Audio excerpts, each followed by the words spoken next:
One-third of all black children are living in poverty. The vast majority of schools in New Orleans are still closed. Still closed. For young black women, age 25 to 34. HIV/AIDS is the leading cause of death. And the leading cause of death for our boys. For our young black men, it's homicide. Today, the urgent need is to reverse the deadly trends destroying the lives of so many of our young people. We believe we all have a responsibility to answer our children's cry for help. I'm in. I'm in. I'm in. I'm in. I'm in. Are you? Log on. Enter your zip code and get connected. Good morning, everyone, and welcome. My name is Cerise Sutton, and I'm coming to you via the South Florida Cares Mentoring Movement. And I thought it really important to just begin with this video because as we move through this conversation of great expectations, artistic excellence, socio-emotional development, wellness, and such, I want us to always remember who we are trying to engage, whether it is in the community, whether it is in your classroom. But before you even get to the artistic excellence and the expectations of greatness, who are you working with? And so at the end of today's discussion, I'll wrap up with what we are doing, South Florida Cares is doing in South Florida to work with our partner arts organizations to deliver great expectations with our students. But I've brought with me today three fantastic educators from three very different cities to discuss not only the challenges that they are faced with, their own stories of where they have come from and what they've seen, but more importantly, what's the next step? Where are we going, and what can we all do to expect greatness from our youth? So please welcome Cheldon Williams, Dr. Ingrid Larragoity-Martin, and Jasmin Britt.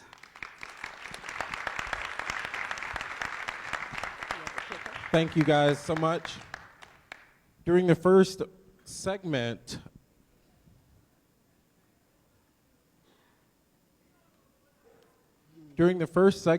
of this presentation, I want to approach this through the lens of economic impact and its role on Black and Brown student participation in the arts, looking specifically at secondary music education. We will discuss the problems and possible solutions surrounding the individuals, groups of students, and the communities to which they belong to as a whole.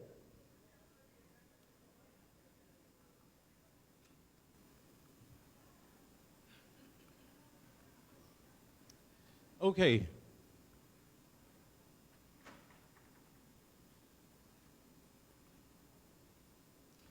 How do social and economic conditions influence the prevalence of artistic pursuits in our communities?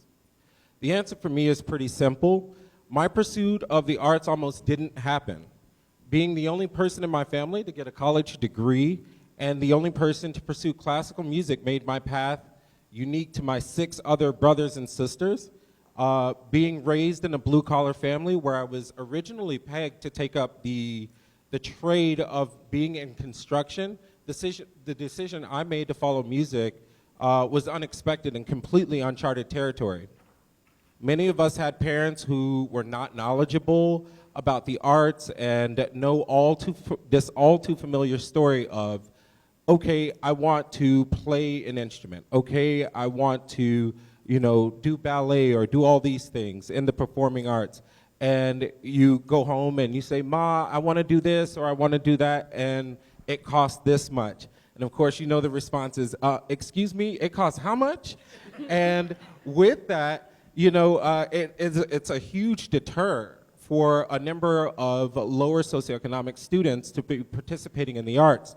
these type of interactions to a child embarking on a journey in the performing arts does not make for an easy start or last in the field for any length of time. It's really difficult for them to do so.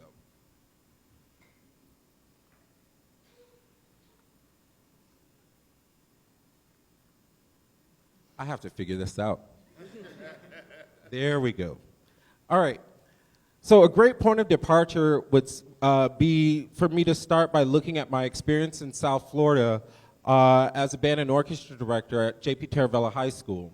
I had the fortune of collaborating with students and faculty in this community for 12 years before I moved on to other projects. During the early years of my tenure, there was a noticeable lack of diversity amongst the student population. In the pre-2008 housing market, there was no shortage of initial funding coming from the property taxes towards education in the upper middle class suburban city of Coral Springs.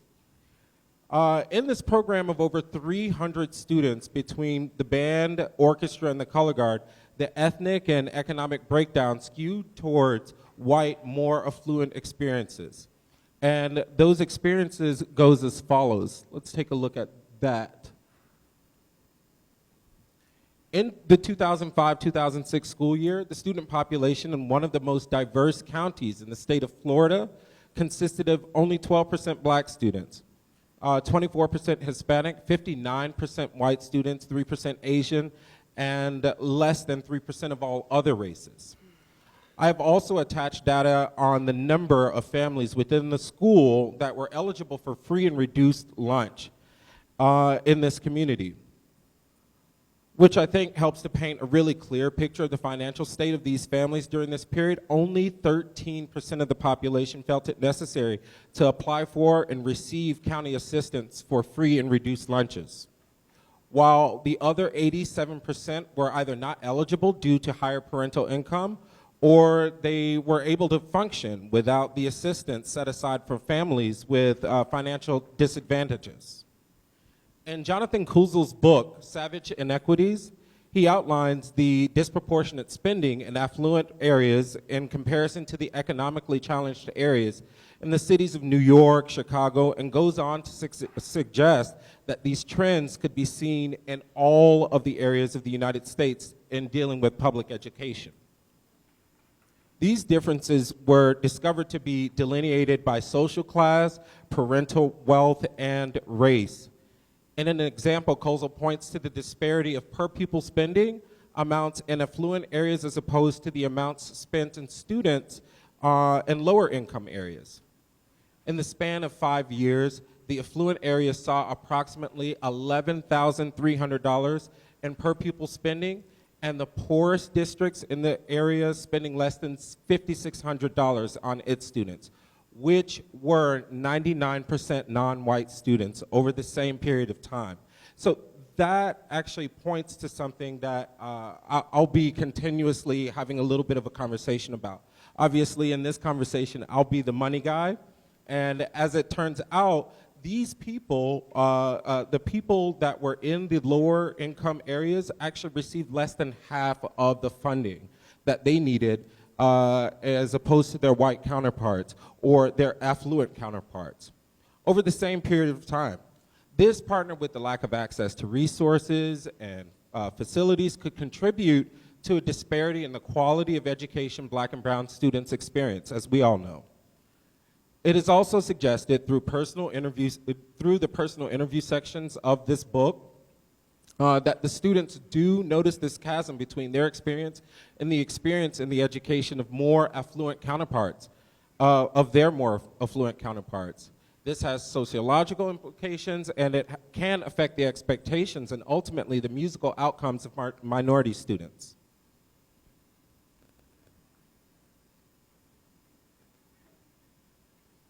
Socioeconomic inequality entails great differences in cultural orientations and consequently the artistic performances that people in various strata experience together in public events, reinforcing class boundaries.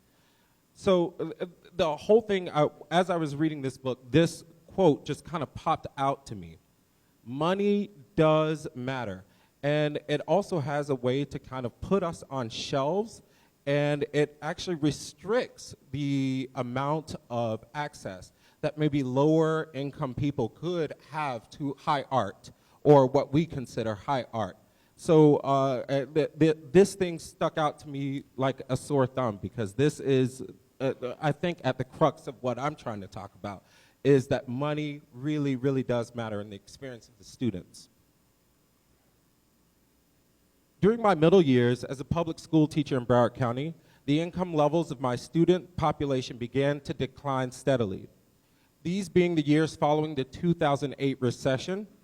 At this point, the tradition of the program began to become the element we most relied on to maintain the quality of our organization. The students, the parents, and the community were all aware of how successful the program had become over the course of the past several decades, and this knowledge served as an example to the students that followed. Even if a growing number of students did not come from the same backgrounds, the activity of participating in this band and orchestra program, coupled with my expectations and the expectations of other educators, it created enough pressure from the tradition standpoint that the program was able to sustain itself even though the funds were not there as they were before. The tradition of travel was also important to the community. It was so important that even though not all of the families had the disposable means to participate in the travel that we did, the parents and students felt the need to indulge for the sake of tradition, which also had positive effects on a number of the other aspects in our program. So we're going to take a look really quickly. This is my program in 2015 and 16. And we'll do a little bit of a side-by-side just so that you can see that the one on the right is the last group of students that I saw before I went on to other projects. The pictures are bigger and they're more spaced out. We have more black and brown students on the right side as opposed to where I started with on the left side, 2006, 2007. And this is how that looks in a graph. In the 2007-2018 school year, the student population, this is more towards that picture that was on the right, the student population in the same school in the same state consisted of 34% black students, 29% Hispanic students, a drop to 26% white students, 4% Asian, and then less than 3% of all other races. Free and reduced lunch in the same geographical location a little over a decade later is now needed by a staggering 70% of the school. So that was something that was really, really interesting to me. It's just to notice that, yes, there were some racial changes and socioeconomic changes, but now 70%, we went from a place where 13% of the school needed free and reduced lunch to now 70% of the school needing free and reduced lunch. Okay, this is in contrast to the numbers and figures that I mentioned before, but the most important thing that I want us to walk away with here is the fact that even though nothing changed in terms of the middle school or the high school instruction, a really huge thing did change for the students, is that they were no longer financially able to keep up with what was going on before. However, they kept up, and they kept up because of the expectation that I had and that the community had and that the tradition of the program had. So those students that were on the right, which were significantly more black and brown students, had the exact same experience that the students on the left, which was a little bit over a decade prior, had. And that was something that I really wanted to make sure I drove home the point of. Yes, we don't always have 100% access to all of the funds that we need, but through expectation, through tradition, and through other things, we could still provide great experiences for our students. Thank you, Cheldon. Ingrid, talk to us about discrepancies in expectations as Cheldon was going through the numbers, the money, and how much that matters. Let's dig a little deeper as far as the discrepancies in expectations between the two. Good morning, first of all. Thank you for being here. I want to begin talking, I will get to the discrepancies, but I want to talk a little bit about our experience and my experience. I always like to think of myself as super naive. I grew up in a very great family, huge family, but very, very closed and very religious. And on top of that, I had a community that was huge, but to me was small because I was in band, right? So that was my family, like many of us that are in here, or orchestra, or whatever it is that has you here artistically. But we all come from the same area in South Florida, all four of us. This is how we know each other. And we grew up there. We went to different schools. I'm the oldest one, wisest. And but we were all in the same honor bands, with the same FSU Tri-State and the USF this and the All-State and the Florida this and the honor band and all these things, right? I grew up not knowing that I was Hispanic. I knew I was Hispanic and Chinese, but I didn't know it in school. I didn't know it in class. I didn't know it through my clarinet. I didn't know it through my honor band. I didn't know it through color guard. I didn't know it through I didn't know because there was a huge population of that in South Florida. So we were lucky in that I think we had similar experiences that there weren't discrepancies in our music education or education, period.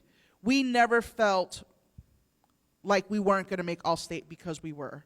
We weren't going to make the honor band because we were. We weren't going to have this because we were. And then I went to a low-income Title I high school. I think probably we all did where we were. No, not Jasmin.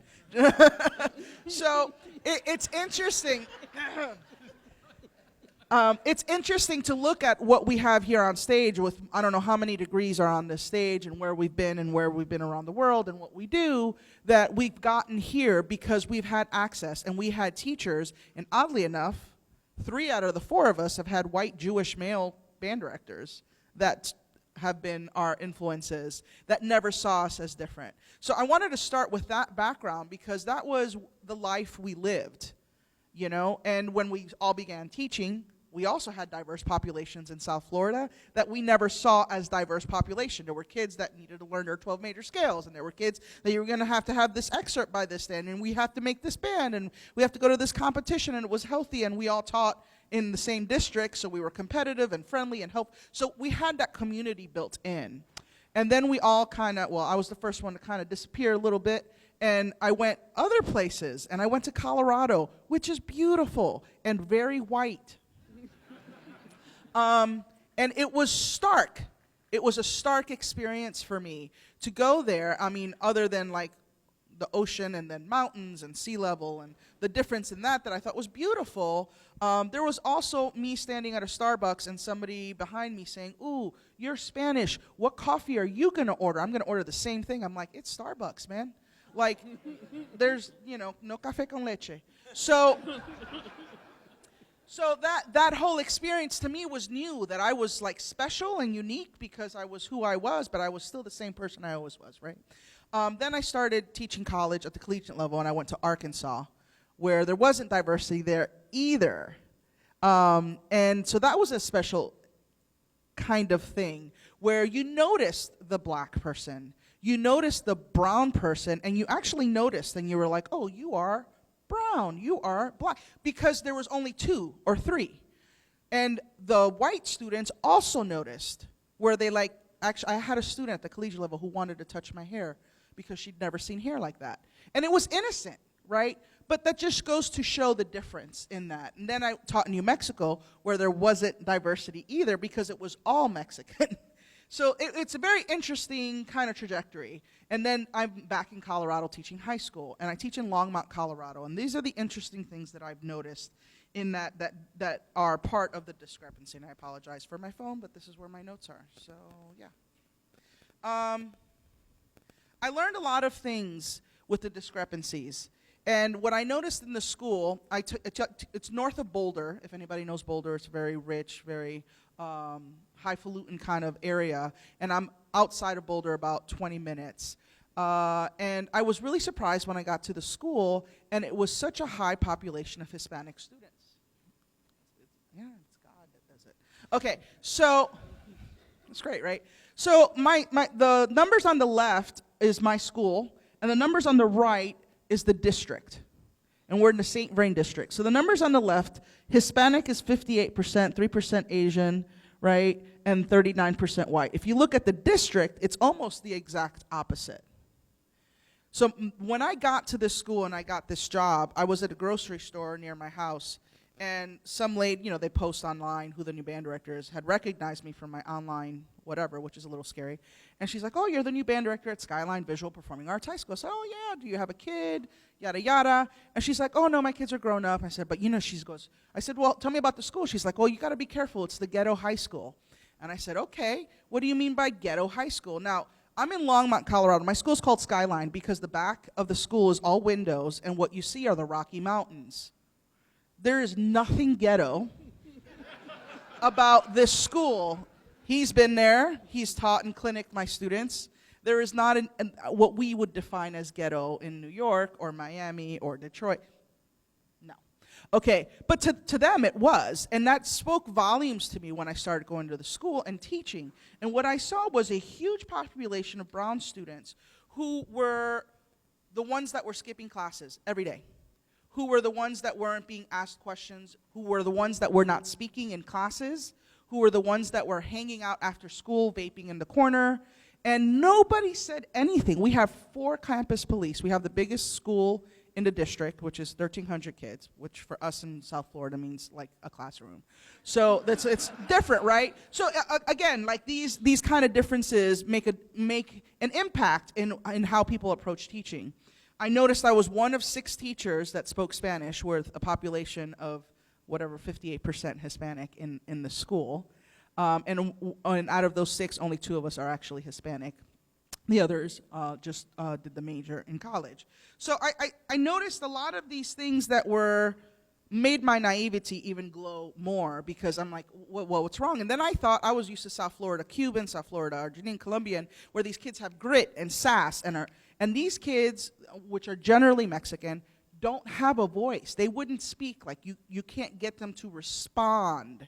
And it's because they've been forgotten for years. Since they began their education, if they didn't speak English, which we have an inordinate need for bilingual teachers at the school, because we have a huge migration of Mexican students that do not speak English, and then the teachers do not speak Spanish. So as long as the student is quiet in class, everything's good. If they decide to skip, everything's good, because they do not have to deal with it. And they don't do it in a conscious, like, I have great colleagues, I have a great school, I have a very supportive administration. They don't do it on purpose. They don't know that they're doing it. So in my classroom specifically, that was something I knew I had to change. So the big 2 things that I'd like to talk about, even though it seems like I've talked forever, is being marginalized through the standards and expectations that the brown and black kids are not expected to do as well, or to do the same things, or to achieve at the same level as all the other students.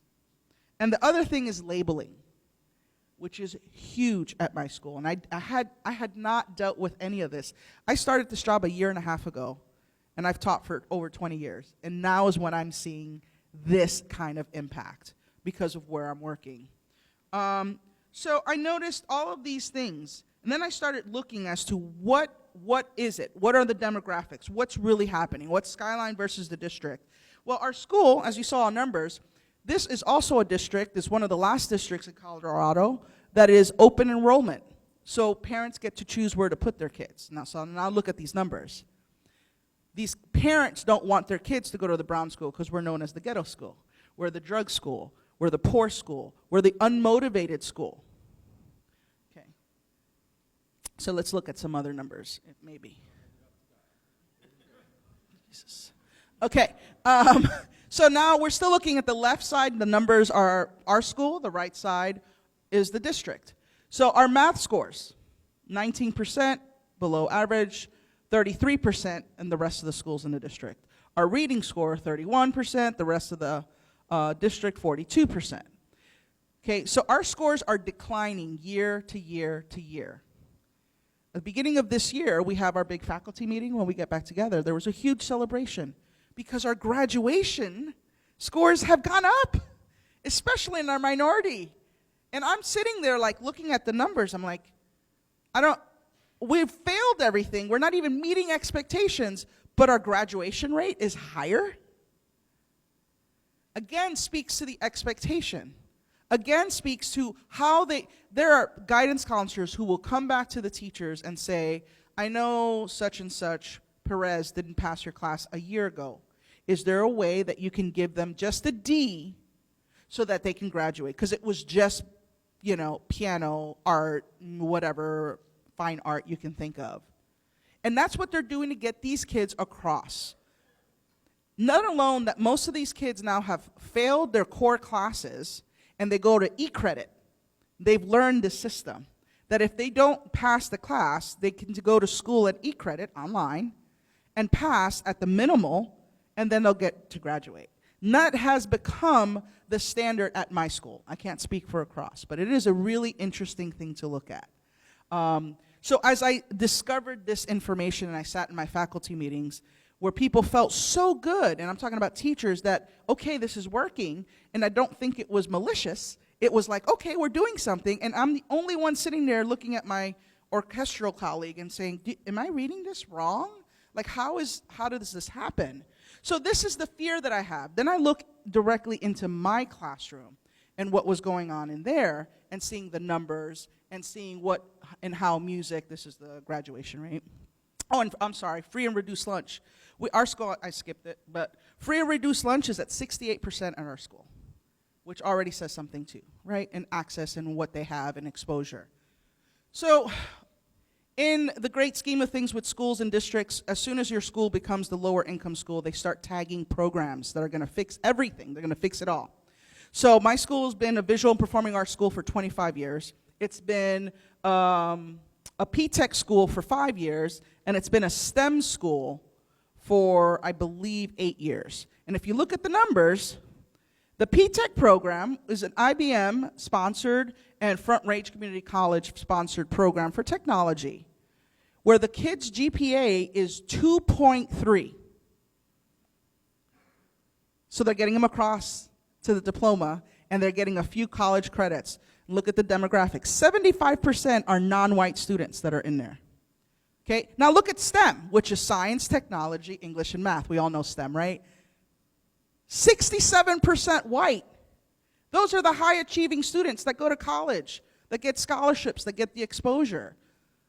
So these kind of numbers speak volumes to me as to what's going on in a classroom, the same English classroom, right? So then I said, okay, now let's look at the VPA numbers, because our school's been a visual and performing arts school for 25 years. Oh, God. There are no numbers. There's never been an assistant principal assigned to that program in our school. There's never been any numbers or history since I started a year and a half ago with those numbers. There's never been any funding. There's no expectation from the district. When I asked the district, what does that mean? When I asked the principal when I was hired, what does visual and performing arts mean in the school? How do the classes run differently? What do we offer that's different? And the answer to that is nothing. It's whatever you want to make it. In the past 25 years, there have been 11 band directors in this school. And you know what, I didn't look at the orchestra, but I think it's pretty similar. It has to be, at least the last 10 years has been.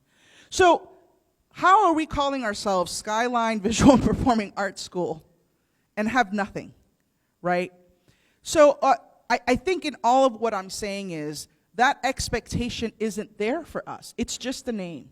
And what is there for what people are building, and I'm not saying that P-Tech is a bad program for all kids. I'm not saying that there aren't any black and brown in STEM, and I'm not saying that the VPA program isn't working to a certain extent and hasn't provided. I'm just saying, is it equal? Is there a discrepancy there? Are we really going into this the way that we should, that every child is getting that education at the same standard so that they could end up here? So that they could end up in the orchestras, in the universities, as professors, as whatever, in the fine arts, leading our people. So, I mean, it's pretty clear what the answer is, right? So, labeling is another thing that I learned a lot about here, and I'll go through that quickly. Studies show that labeling students can create a sense of learned helplessness. They believe that since they are labeled, they just cannot do well or that they are stupid. Labeling can also lead to others having lower expectations for the students. This is an article that I found. that talked about all of these things. It's interesting because my kids are silent. They're not anymore. They've learned that I like for them to speak up and advocate for themselves. But it took a good solid year of me being in their faces in the most positive way to just say good morning, because they weren't used to it. And the most amazing thing is that because they're not used to the role model, they had no idea that I was Hispanic and I could speak Spanish. Now they all know, the whole school knows, right? I walk through the halls and I just follow them with a chancla to their class. You know, and I literally do. And they go to class. The half of the school that my building is in the arts, nobody skips there anymore. I don't know where they're going, but they're not going there anymore because they know that they're not going to be allowed to be there because that precedent has been set. So that whole idea of you're an ELL student, you're an ESL student, you're taking these extra 50 exams. Your 50 exams are going to take 50 extra hours because you speak Spanish. But I mean, all of these things that we've stratified into their education outside of already being different and not speaking the language just screams at this child, you are so different and difficult. We have to do so much to get you through this that, man, if you could just put this here, you're good. You're going to be fine. Thank you very much. And so those kind of ideals have to change. And that kind of approach to the classroom and knowing and understanding what the student has been through and what they look at every day. This is what they look at every day. And this is what they hear every day. The Mexicans, and not in a positive way, because they're all just Mexican. It doesn't matter what they are, who they are, how many years, how many generations, if they speak Spanish or not, if they eat tacos or not, it doesn't matter. They are the Mexicans. In the school, they're special. Our kids are special, and not in a positive way. The type of kids we get, we can't really expect much. The type of kids we get, that's okay, they don't need to. These are the sentences that we hear: hood, chola, poor, ghetto. That's the language they live, and that's the language they use to speak of themselves. So these are all the discrepancies that we're dealing with. And we can talk about how that's changed recently, I think, on the other end. So I will pass it on to. Thank you, Ingrid. So, Jasmin, you're coming to us from, the largest school district in the country. Yes. So talk to us about lack of training, what's happening in New York City. So I am a high school band director in New York City. I've been doing so for 12 years. And the biggest challenge that I face as a high school music director is that we have to start 90% of our kids because of the whole issue of access. So my whole lens in this conversation is we're all here, everyone in this room, because somebody gave us a chance. There was an instrument, there was a room, and there was a qualified teacher with those instruments in that room, point blank. And I know we kind of give each other a ribbing of what schools we went to together in South Florida. I like to think of my life as, we were always in the rich neighborhood in an apartment. That was our whole thing. My mom was very intentional with that. She integrated her high school in Jacksonville, Florida. And she always made it a point knowing that there was some privilege in being adjacent to white populations. That's just the fact. We have the dollars, they follow the child. So schools that have more white students have more money. That's just the fact. So she latched onto this very early on, and as she was advancing through her career, she always made it a point when she was looking for a place to live, what is the school situation? So this is the difference between a beautiful 4-bedroom house that we could afford or 2-bedroom apartment so that I could have access to everything that I needed to be successful. And that's why I'm here, is because the training that I got out of that, the expectations from the band directors that I worked along the way, and then the moment of seeing color for the first time wasn't really so much in high school or middle school because South Florida is pretty diverse, but it was when I was at Florida State and I finally made it into undergraduate conducting and Cheldon was in the class. Noticed 2 things. Me and Cheldon as the only black students in a conducting class of 30 people, and I'm the only black female in my major for the next 4 years. So let's crunch some numbers with that in mind of how do we increase access and how much lack of access we are currently dealing with. God likes me. So at the top, you've got New York City general demographics, and this is important because, yes, New York City is the largest school district in the country, and for a sense of scale, we serve over 1 million students. LA Unified District is second. Chicago was third, Miami-Dade County is fourth, and all of Clark County in around Las Vegas is fifth. This is important because now we're answering very large chunks of our population. So to answer this question is not just serving us, it's a rising tide raises all ships kind of question. Mathematically, you're just serving more people by calling attention to the lack of diversity and the lack of access. What I have up here is comparing the New York student demographics generally to the top 3 performing arts high schools in New York City in terms of enrollment. These demographics are not at all the same, and there's quite a bit of controversy around these schools currently because of the lack of access for the boot camps that allow these kids to practice for these auditions. It is not uncommon that certain middle schools, one of which I coach at, send more students to these performing arts high schools, and getting into these middle schools has now become very competitive. So this is just something to keep in mind, that if we're talking about access to training, look at what's happening in New York City, which is one of the most diverse places in the world, and they're having problems with diversity. So to dig a little bit deeper,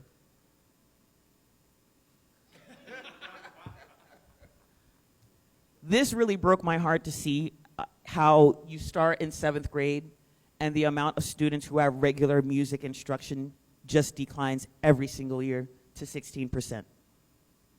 This would be unacceptable for math, for reading, to have this percentage of people involved in these courses.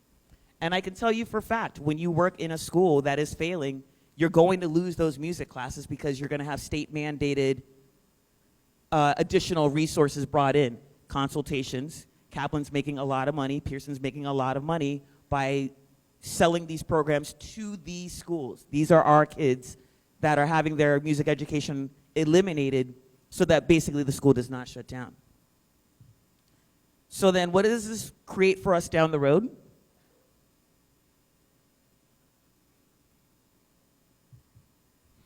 This is the percentage of people who earned music education degrees in 2017. 77% white, the numbers are up there, we can all see and we can all read. But this should not be shocking. If we're not given access, then the people who go on for music education are not gonna look like the people in this room. That's just a fact. And then if you go further down, the demographics of arts and music teachers in the United States, 84% white, 42, 6.4, 2.5. And we talked about the effect and the social economic effect of having people who look like you doing well, working with you, is a huge impact. I know this because for many of my students, we service 400 performing arts students at my high school. It is the normal for a band director to look like this. And that's really empowering. And I do have to have that conversation when they do decide to go to college, like, look, man, this is great. We are celebrating you going somewhere to better yourself, but it is going to be different. And you are going to be very visible and not always in a great way. I tell them that story of being at Florida State and feeling like you could never be less than an A student because you get picked out quicker than anyone else. And to sit down and have that real conversation because the institution is not built for you to succeed is really hard, but also very necessary. And we're very proud that at our high school, despite this, and starting 90% of our beginning instrumental students, every single year we always send at least one student to a 4-year university for music education. Our wind ensemble performs regularly at a level 4 or 5, some years level 6, despite starting 90% of our beginners. We have 2 jazz bands. We have a technical theater department where they learn sound engineering, lighting design. We put on a musical every single year. We sent students to the New York All-State Band every year for the past 3 years running. We've commissioned pieces from composers of color specifically. We're really trying to do the right thing so that we can do our small part to change these numbers around.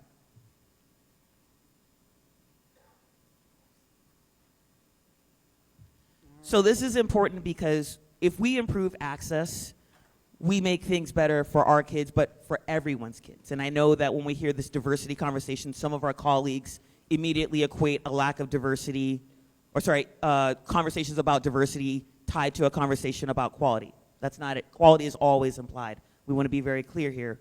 But I think with all 4 of our lenses, we can really discuss some possible solutions. And I think Cerise is going to kind of like take us through. Yeah. We know it's raining, but where's the umbrella? Absolutely. So we're going to open this time to start the conversation, and we want it to be a back and forth conversation about the path forward.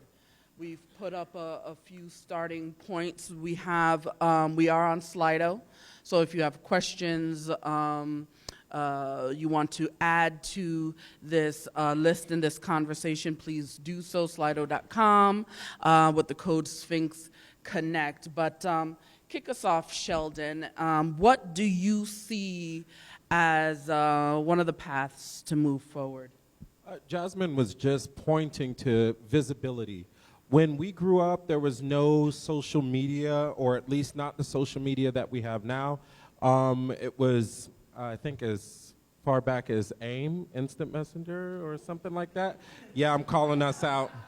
So there was no way for us to be able to see people doing the thing that we're doing. You know, and I go on Instagram right now. There are a couple of like tuba players that I can see. I'm a tuba player myself. There are flute players that I can see. There are conductors that I can see that look like me. That's something that's really, really important. And I didn't realize that until I started going to UT, and this year in particular.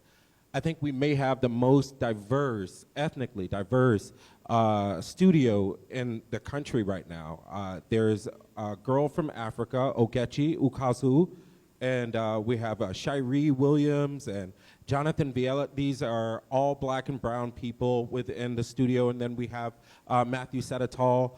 I've never felt so at home to create. I've never felt so comfortable to create. And it's because I feel like I am amongst people that look like me, and it kind of gives me the freedom to do the things that I want to do within the art form, and it makes it okay. So that visibility piece through social media, that visibility piece that we didn't have access to 100%, moving forward, I think this visibility piece is great for our students to be able to see so that they have access to be able to dream and see.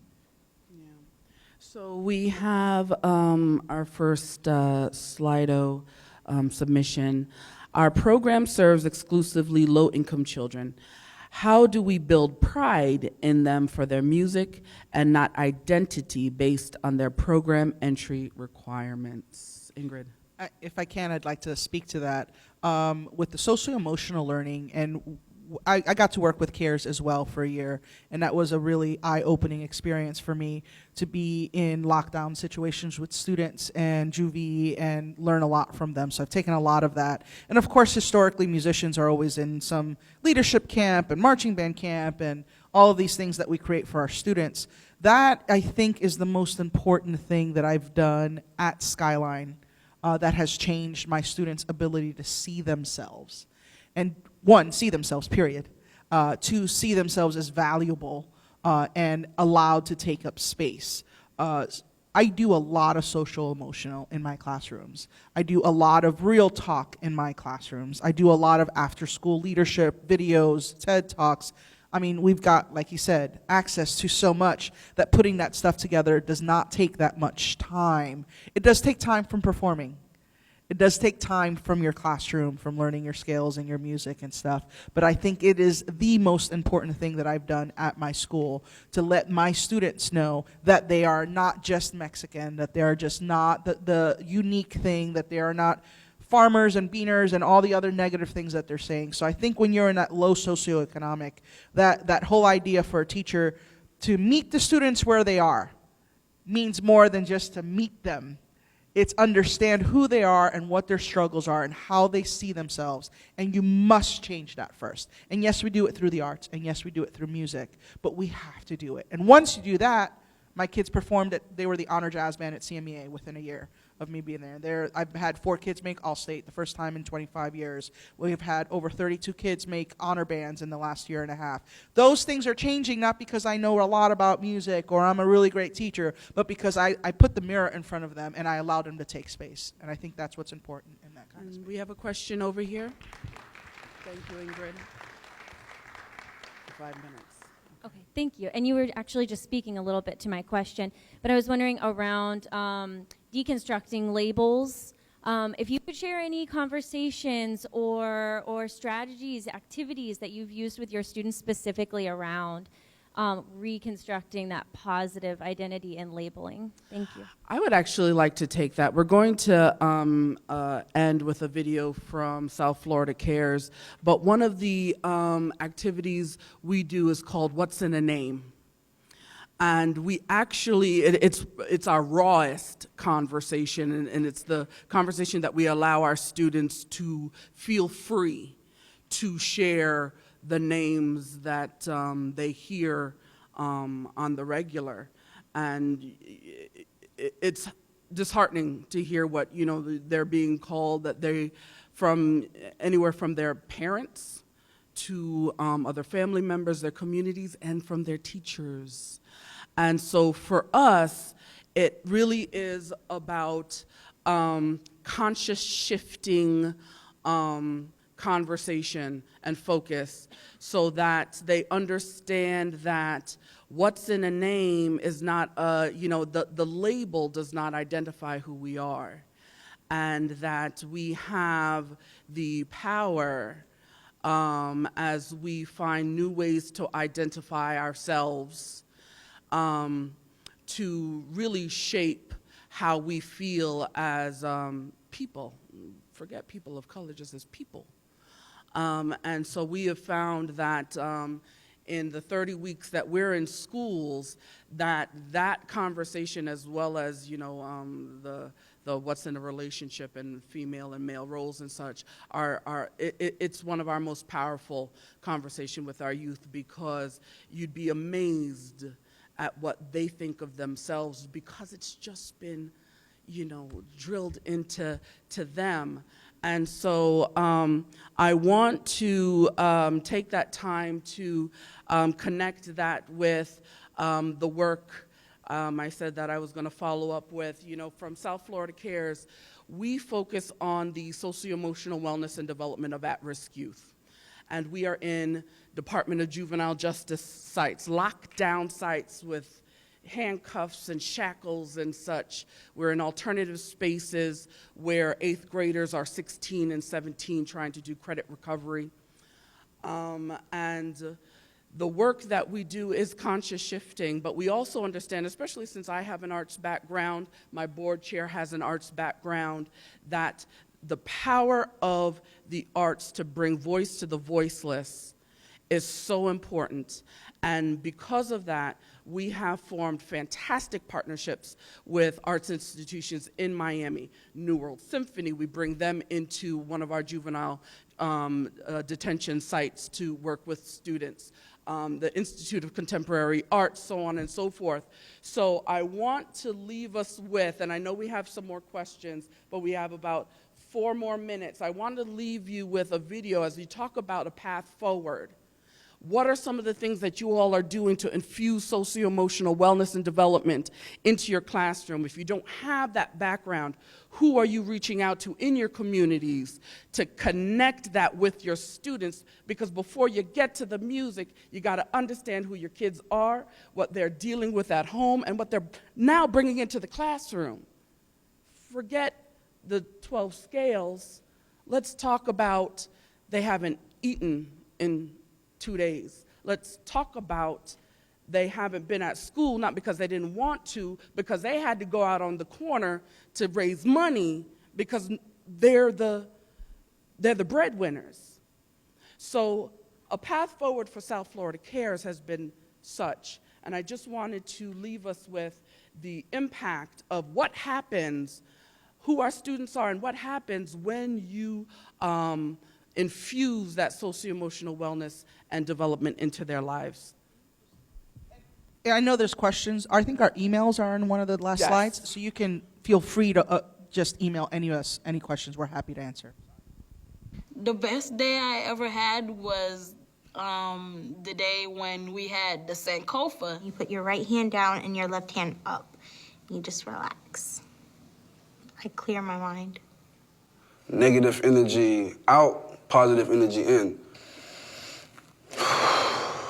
You just breathe, let everything out. All the negative energy come out. Before I was in the Rising program, I had a lot of stuff on my chest. My dad is in jail. I was mostly thinking about that more than I was thinking about schoolwork. The stuff that was on my chest was just running through my mind. Always thinking about things with my mom because currently she's in a mental home. She's schizophrenic. It was kind of really tough growing up. My mom, she didn't know how to deal with her hurt and her pain, and she made some wrong choices. And those choices came on to me. My oldest sister, she done been incarcerated 3-4 times from 18 to 22. I done missed, 10th grade, half of my 11th grade. At the time that she was back and forth to jail, her son was just turning 1, just had a daughter. She's only, 2-3 months old. I make sure everything taken care of at the house, taken care of with the kids, and miss out on that very important education. I just let people think what they think about what's going on, like, oh, he probably just missing school to miss school, not knowing that it's a reason behind everything. To see people being shot and killed in front of me, not 1, not 2, it was many. I lost my mom at the age 12. I lost my dad at the age of 9. I didn't feel like I was being loved. And I was in and out of children facilities.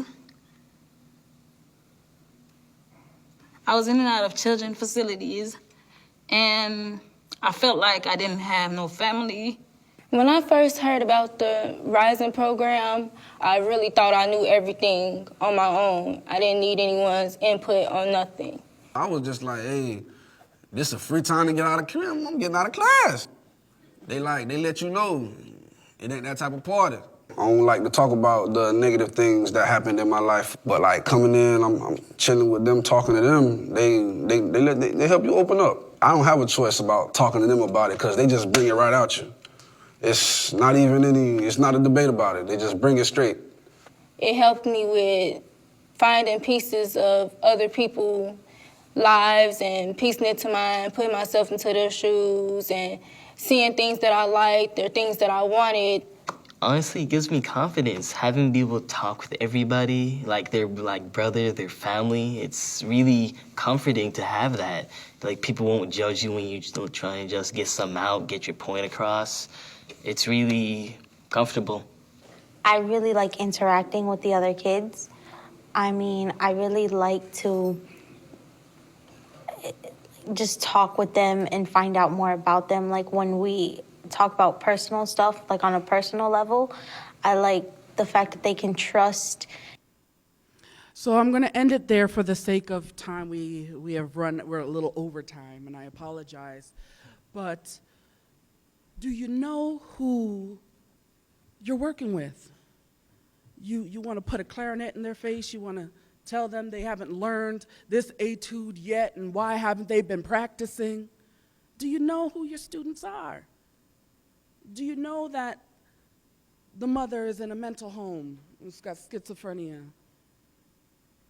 Get to know your communities that you are trying to engage before you demand excellence from them, because then you have a better understanding of who they are, what they're dealing with, and raising that self-esteem allows them to understand that, okay, you're giving me an opportunity to excel. You are probably the only person that is expecting more from me.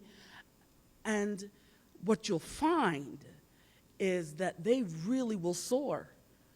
But that great expectation must come from understanding. So we're out of time. I apologize for running over. But all of our contact information is up there.